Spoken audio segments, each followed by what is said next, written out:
What's up, Musquavians? Today we are talking about why the Los Angeles Clippers are a loser when the NBA comes back with its new format, despite what some people are thinking this is rest time for Kawhi and Paul George. I disagree. We're going to talk about it right now. First, leave in the comment section below, do you regard the Los Angeles Clippers as a winner or a loser based on how the NBA bracket and the NBA plans on coming back? Okay, let's get right into it. So the reason that I think the Clippers are one of the biggest losers when the NBA comes back is because chemistry has always been an issue with them. When you talk about playoff basketball, it's inevitably going to come down to close games. You are going to be battle tested. You are in the Western Conference, the stronger conference, playing better teams than even if you were in the Eastern Conference. You're going to have tough series. It's going to be 6 games, 7 games against certain teams like Denver, the Lakers. What does that mean? You have to execute down the stretch. In order to execute down the stretch, first of all, there's a lot of pressure. Second of all, you rely on the stuff that you've practiced so much. You try to rely on muscle memory. You try and rely on not having to think late in a ball game and just playing basketball, doing what you know how to do because of repetition and because it's what you've been doing your whole life. Well, when you haven't had an opportunity to play together, because Kawhi Leonard only played 51 of a possible 64 games this year, meaning 80% mean he took off nights once every 5 games. Well, Paul George, what about him? He played only 42 games, meaning he took off nights 1 every 3 games. Well, what about all these new acquisitions that they brought in? They added Marcus Morris via 3-team trade on February 6th. They signed Reggie Jackson on February 20th, and then they signed Joakim Noah on March 9th. These guys have played a cumulative 21 games for the Los Angeles Clippers. Joakim Noah didn't even play this year, and you guys are telling me that's going to be the difference between this team and the Los Angeles Lakers? The Lakers at least have had an opportunity to play together all season. I think chemistry is the biggest reason why the Clippers are going to be drastically let down based on how the NBA plans on coming back. No one can control COVID, but it does affect certain teams and certain players more than others. I said Denver was a winner because they had a playoff run last year where they sort of got their bearings. They understand, they learned how playoffs work, they learned how to compete, they learned how to play together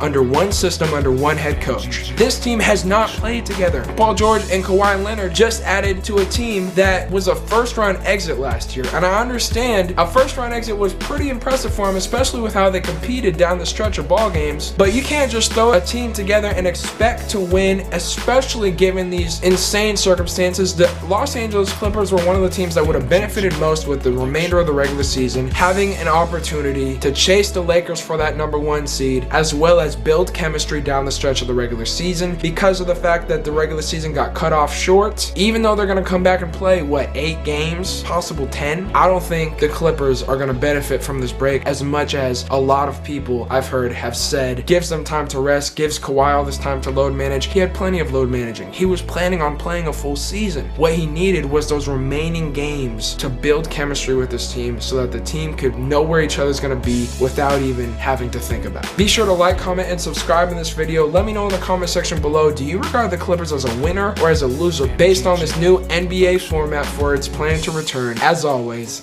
go Hawks.